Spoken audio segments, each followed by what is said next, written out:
morning, guys, and welcome back to Crafted Quilting Designs. I hope you're well and you're having a really great morning like I am. It is 9:38 here in the morning. It's Friday, and I just wanted to jump on board quickly and say, hey, hope you're well and having a really fantastic day. So I hope you had a wonderful Christmas. Happy holidays to you. If you're still celebrating, I am not. I didn't really have a great Christmas. It was really a tiring one for me. I think from unpacking the house and everything else, I was a little bit tired after cooking Christmas dinner. My daughter came over and spent the day with us, well, a couple of days as well. It was nice to say goodbye to her, have my house back, and it's clean and tidy yet again. So it's nice when they come, and it's also great when they go, because you have to clean up after them, somebody else to look after, in a sense. Anyway, I fell asleep around 7 o'clock in the evening. I was exhausted, and I didn't get up till about 5 later on the next day, so I was really tired, but I had a really nice rest and I feel better for it. So today we have a really beautiful quilt. It is a beginner friendly one, and I know you're gonna love it. I have taken you through the steps, every single step, and hence the reason why the thumbnail says what it does. All right, so happy quilting to you guys. I hope you enjoyed the video tutorial. If you do enjoy, please do me the biggest favor by simply just subscribing, give me a thumbs up, and sharing the video. That's all I ask for you, please. And there is a pattern down below if you'd like to make this quilt. The fabrics are really beautiful. I love it. So bye for now. Happy quilting, and I'll definitely see you in the next one, guys. Bye. Hi guys, so today we're going to make this beautiful quilt. You've already seen it in the intro. I've got a fat quarter bundle of 5, and actually I thought it was a Christmas one. Only when I looked at it properly that I realized it's not, but the fabrics are so beautiful. I couldn't resist picking it up. I got this in my local quilt store. As you know, it's called Spotlight. I love Spotlight. They have everything. And I think I bought it on sale, so I just couldn't resist it. I really thought it was Christmas when I looked at it. I looked at it very briefly, and all I saw was the colors. And I thought, oh, they're beautiful. I wish I'd picked up 2. I'm gonna have to go and see if they have any more. This is really lovely. So we're going to be using this today to make a quilt, and I can't wait to see what it's gonna come out like. I just love all of the colors. Look at it, it's just so vibrant, absolutely beautiful. So it's a bundle of 5, so we're going to do some cutting. It's a beginner friendly quilt, and I know all the beginners out there are going to love it. So it's really beautiful, absolutely gorgeous. This bundle is by Wishes Fabric. So if you want to get a hold of it, you can Google them and see if you can get one, but it's really beautiful. All right, so let's get into cutting now. Okay guys, so before we can start cutting, as with all fabric, especially fat quarters, we need to iron them down, okay? Now this is a beginner friendly quilt, as I said, and it's also for beginners. So I'm going to take the steps slow, as I would for beginners, so that they understand what they need to do. So when you're opening a fat quarter, you really need to make sure that you remove all of the creases, and you can do it on steam as well, so that it irons really lovely and flat. The purpose for ironing the fat quarters is to remove the creases, and also it helps you to get beautiful, accurate cuts as well. All right, so just always iron your fabric. For yardage, not also often, because they're usually smooth anyway. They haven't been folded, okay, unless you have them stashed. But make sure and just iron them properly. Now to do some cutting, what we need to do is to ensure that we are cutting opposite the selvage. So the selvage is down here. I'm going to turn it on the right side so you can see. The selvage is here, and the selvage usually contains just a white strip with all the information regarding the fabric itself and the company that makes it. So I'm just going to line it edge to edge. So I'm going to cut from this side because it's opposite the selvage here. And I'm going to lay down together, making sure that it's edge to edge. Now this one has been cut nice and straight, so I'm just going to line it up on my mat, and I'm going to cut a strip because I want to cut into squares. So I'm going to use my ruler and my rotary cutter.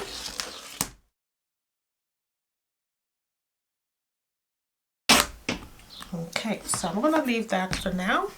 And then from this, now you can stack all of your fat quarters that you've chosen, and then you can cut it together so that your cutting goes very quickly. It's up to you. You can do it individually. The risk of doing it this way is sometimes the fabric moves, and therefore you find that some of your cuts might be a little bit on the sort of uneven side, or you may have one or two that is slightly off. All right, but you can line it up. Just take your time and line it up just to ensure that it's cut properly. But you can do it individually as well. You do not have to do it in as a stack. So I'm just going to go beyond the line and just cut a bit off so that I know I have a nice straight cut at the edge here, just to make sure I have my squares. Alright, so the next step is to cut some strips of fabric, and here I am using. Alright, so with all of my cuts now, I'm going to lay them out. As you can see, these are the last ones we talked about. So with the white strip and the background color here, as well as the other background color and this other vibrant color here as well. So we're going to work with all of these and form the layout of the quilt top. Some high contrasting fabric in order to show off the pattern. So I've stitched one of the contrasting fabric with a white background and another contrasting with a yellow. Alright, so I've cut it into the strips, and all I'm going to do now is stitch them together as you've seen here. So both of them are stitched, and I'm literally just line them up, and I'm going to cut them into squares and the pattern. Alright guys, at this stage what I'm literally doing here is laying out the blocks in similar colors opposite. So the square blocks, if you notice, I am laying them out opposite each other. Okay, so at this stage you can play around and move the blocks to whatever setting you want. Okay, now there are a few variations of pattern layouts for this quilt, but that will be in the pattern. Okay, obviously it'll be a lot more simplified to show you one layout. This is the layout I've chosen that I like the most. But to be honest, I think the other 3 or 4 that I created when I was, playing around, I think were also quite nice. So as you can see me, I'm just using the opposite blocks to each other. All right, but I would say definitely to be mindful of making sure that the pattern or the prints are the right side up or the right way around. Just to ensure that there is a nice clear view and flow of the prints when it comes to the eyes. But at this stage, we're definitely going to move things around until you're happy, making sure that light colors or light prints are not directly to each other. All right, layout complete. Next step is to add a couple of borders and then get it to quilted.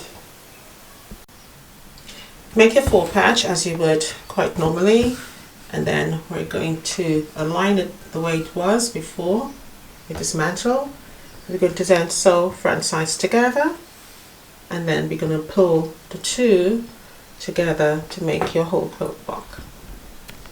So at this stage we are going to quilt. Just note that I've already basted the quilt, and I have several videos on that which I would link for you at the end of this video. But we are doing meandering lines all over the quilt, and I'm literally just moving from left to right, swirly curlies. Think of the needle as a pen, and you are doing scribbles all over your notebook. That is simply what you're doing here, just making sure that you don't leave any wide gaps. Okay, now my measurement for my quilt, when I was doing my meandering lines, I imagined that I was doing a 1/4 inch away, just as you would when you're doing your quilting. So that's what the size is between my meandering lines. Now, if you move larger, so for example, your meandering stitch is about 1 inch apart, obviously your swirls and meandering stitch is going to be larger. You can also do it very small as well, and so you can do less than a 1/4 inch, and then you can see a lot more ripples and movement within the quilt top for the quilt pattern. But at the same time, you can decide which sort you want to do. All right, so the next step now is to make your binding. Now the binding is usually 2.5 inches, sorry, by the width of fabric. Okay, so I have selected 3 here, and the pattern will tell you how much you actually need based on your width of fabric. So width of fabric is how wide the fabric is. So it's usually written as WOF on any patterns. All right, so but I have selected to go with 3 for my one. So what we're going to do now is iron the strips here, and we're going to iron them wrong sides together, like so. My apologies. Iron them wrong sides together, and we're going to iron them all the way flat, and then we're going to join them. You can join them on the bias, but for now, just to keep things simple, we're literally going to butt the ends up together, front sides together, like so, and sew across there. All right, so you join all the strips together, so you have one long one. So you can do that before you iron or after. It doesn't really matter. The most important thing is that if you do leave a huge gap here, so for example, let's say you've stitched it together leaving a whole 1/4 inch away from the seam line across, you need to trim that down. My advice is to just go with a 1/4 inch, and once you've done that, so 1/4 inch wide, when you sew that stitch line, and all you need to do now is just open it up and sew that seam nice and flat, so that when you do your binding around your quilt, you will have no lumps and bumps for the needle to go through. So let me demonstrate what that looks like. All right, so I've now stitched it together and have a look at it. So that's what I mean, okay? So you want to fold those seams nice and open, so that once you fold it together and you press it, it's nice and flat, and the lump is still there, but it reduces that tension for the needle, and so it goes over quickly. Now let's get the binding on, and I'll show you a very simple technique on how to start. All right, so let's add on the binding now. Now when I've ready to add the binding out, what I tend to do is to move away a long way from the top of the quilt, or the corner of the quilt. So I'll probably give myself probably about 12 inches, even more, so that I can get started. Now when you start to sew, you need to lay your binding down on the back side of the quilt, not the front. Now to be honest, you can do it either way, all right? It doesn't really matter. However, it's a preference thing, but most usually start at the back, all right? So once you're ready to start, you put it down where you want to start, and therefore you do not start right at the end. You give yourself another 5 inches or so. Now the reason for this is so that when it comes to join the two ends together, because you're going to start sewing probably about 8 to 10 inches approximately, depends on how confident you are at this stage, from the top of your binding there. So I usually give myself about 5-6 inches, to be honest. All right, and then I will start to sew from there, again lining up the edge, the open edge of my binding towards the end of the cut quilt top. Now I think what I also forgot to mention is that once you finish quilting, you need to make sure that you cut away the excess batting, so that you have a lovely straight line for your borders. All right, now we're going to add the stitches, so we're going to start from there, again raw edge against raw edge, and you're going to use a 1/4 inch seam and come all the way down until you go all the way around the quilt. Okay, so ensure now that you line up raw edge to raw edge, and you're simply going to start sewing yet again with a 1/4 inch seam. All right, now I wouldn't advise you to use a larger seam, because what happens then, you may find that when it comes to turn over the binding, you will find that you don't have enough room. Okay, so stick to a 1/4 inch seam, and that will get you through. Now when you're sewing here, do not pull on this, nor don't pull on the quilt, because you will find that you will have a wonky, or the quilt will not lay flat, and you can see that sometimes by uneven. It's sort of going up and down like that. All right, so my technique here is to, sometimes I will just simply adjust my stitch length. All right, so that's the stitch length. So my stitch length at the moment is 2.5. So that's really small. So that's suitable for piecing. But let's elongate it a little bit. So let's say we go to 4.0, okay? So that means it will eliminate me having to pull, to stretch, or to put any sort of tension here. Okay, now what will happen, because I have adjusted my stitch length, that will mean that when I start to sew, it will go through a lot more easier without me having to feel that I need to pull. All right, so here's a little demonstration. So you see how easy it glides through. So a little tip there, just simply adjust your stitch length. All right, and you just see that here with the dash. This one where it looks like a W or zigzag, that is your stitch width. So if you adjust that, you're adjusting the wrong thing and you most likely will break your needle. All right, so we're going with the stitch length. All right, so I've come to the end of the first length or runway of the quilt top, okay? So now you can see here I'm at the end. So I need to make a decision in order to go around this corner really nice and easy, all right? So the best thing to do is to sew a little bit close to the end. And when you feel that you are close to the end, like I think I am, good, what I'm going to do is allow my presser foot to be up. So it's already up, which means that I can swivel. So what I'm going to do is turn it towards me, the quilt, that is. All right, notice the difference. It was like that, and then now I've turned it towards me. And all I'm simply going to do is to give myself sort of a 40-degree line, so whereby I can simply start to sew. Again, now look at that. So you can see there, what that tells me is that I need to go a little bit more closer towards the end on the corner up there. So let's go back, adjust this back again. And I'm going to go a little bit more closer towards the end. At this stage, you're taking just one stitch. Okay, now if you go too far, you're going to go all the way off if you stitch too quickly. So notice I only took one stitch. Now let's try it again and let's see if the adjustment is correct. I'm going to lift it up, and usually you get that angle there. Can you see that? That angle there is what you're looking for. So as long as your presser foot is up, you can see that I can move my quilt about. All right, so I'm going to pick that up, and it automatically does it for me. Can you see how it lines up so easily? All right, and I have that angle that I need here to get my turn nice and accurate, and all I need to do now is to just continue sewing. That's it. And again, notice how easy it came over that lump there. Why? Because I had my stitch length adjusted. That helps a lot. Those little things is sometimes what makes us think that we're not doing things correctly. All right, so let's continue again, and the next step is to show you how to bind them together. All right, so I'm now at the point whereby I need to join the two ends of the binding together.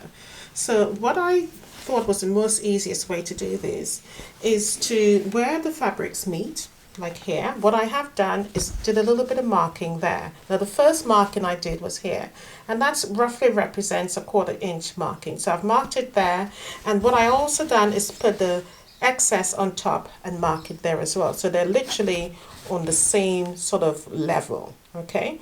What I have also done is to open up this and to simply mark inside of there as well. Let's see if I can do this with one hand. Probably not. Probably not, she says. Okay.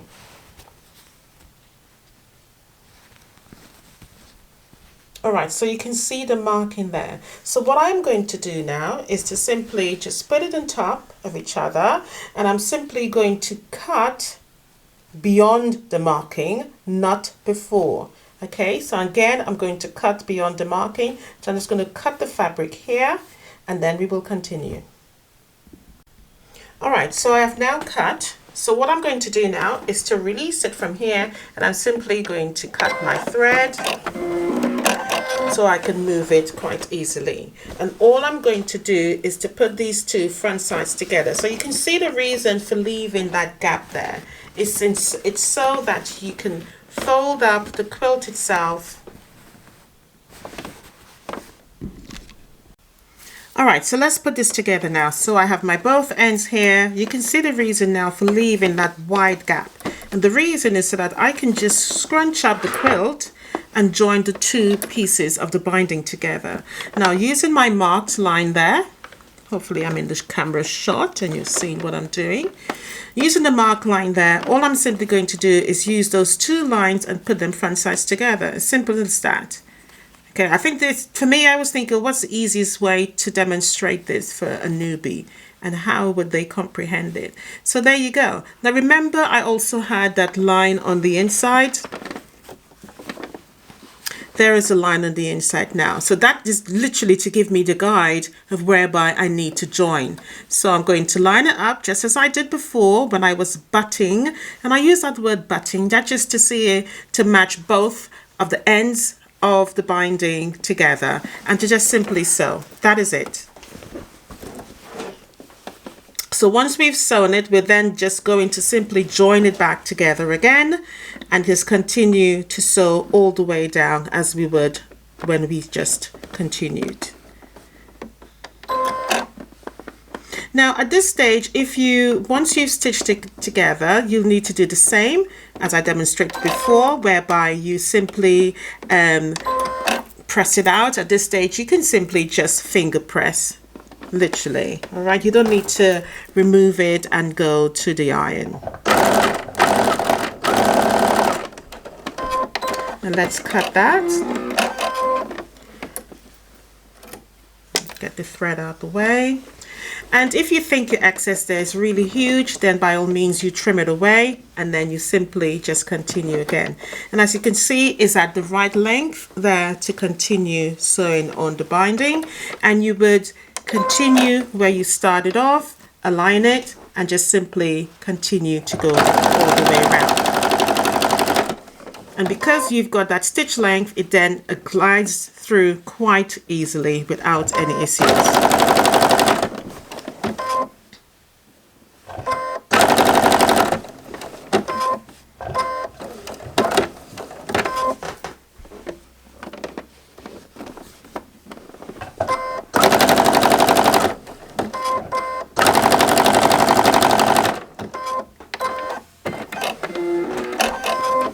Now all we need to do now, you can start to turn it over on any other side or any angle at this point. And what I mean by that, as I am throwing the quilt over me now, to turn it onto the front side just so that I can start sewing. And you can start anywhere. You don't need to start back from the point of where you were. Now, one of the main reasons for finishing on this side is so that you can see where you need to lay the needle in so that you can actually get that really nice close angle or needle stitch line against the edge of your binding.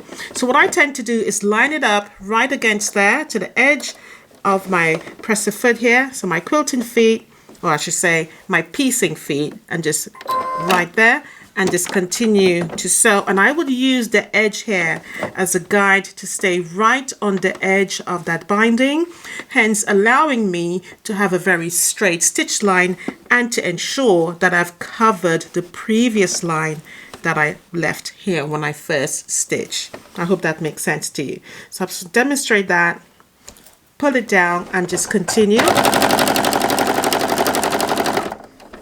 to sew. And at this stage, if you felt that you wanted to reduce your stitch length again, you can. But to be honest, I like the fact that it moves quite quickly through. And I'm not pulling it, I'm just guiding it through. That's very important, just to guide it through rather than you feel that you have to pull. And the reason why I don't need to pull, because it's really moving really steadily over there without any issues. But I'm just guiding it to make sure that because the fabric is very smooth here, sometimes it shifts. So you just need to give it a bit of a hand to ensure that your stitches remain nice and straight. And again, make sure that you go over your previous line.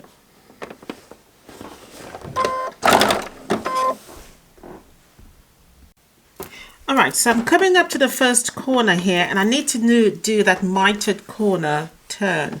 All right, so I'm just going to lay it down nice and straight yet again. and continue to go all the way down. Now, I'll stop short for a reason so I can point out what I want to say. Now, I'm going to try and stop exactly where I was. Let me take this out. Where I was when I did my first initial stop there. So I'm aiming to stop literally at that spot there. So I'm just going to put a pen mark, so hopefully you can make it out, right? So I'm aiming to stop right there.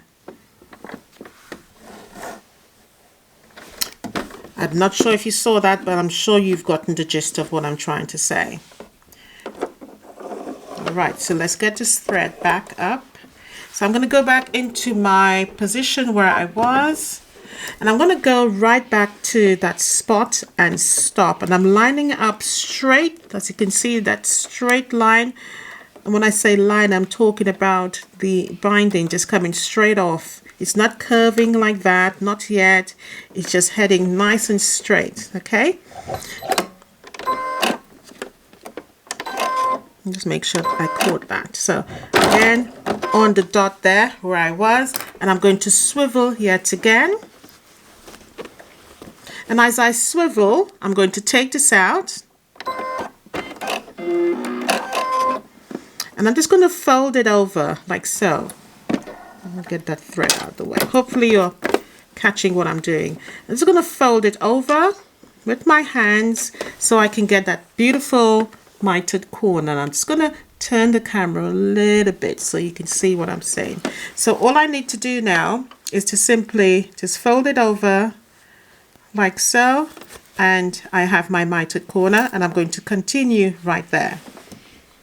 So hold it down right into the needle, put it down, and I'm going to continue all the way down using that edge guide there of my 1/4 inch feet all the way down again.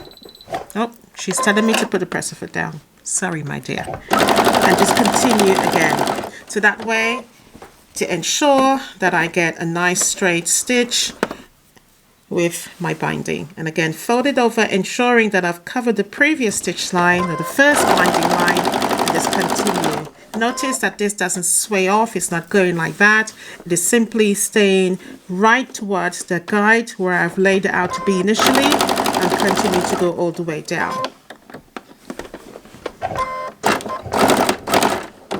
And hence the reason it stopped there. Remember, we talked about that where it had that seam there, so it needs to be nice and flat. All right, so I'm going to finish this off and then I'll show you the end result. Right, guys, so this quilt measures 50 inches squared. This quilt is called Three Wishes, and the fabric is absolutely gorgeous. I use a meandering quilt lines for this pattern here, and I think it really works. Now this, because I use a meandering, I was able to finish quilting this quilt in literally 1 hour. I would say though that this quilt is definitely a day quilt because you're only making small amount of patchwork on this particular pattern. It's really, really beautiful, guys. It sits really nicely on the garden table here, and I just think it's so beautiful. The fat quarters are totally amazing. Totally amazing. The quilt itself is named after the pattern Three Wishes.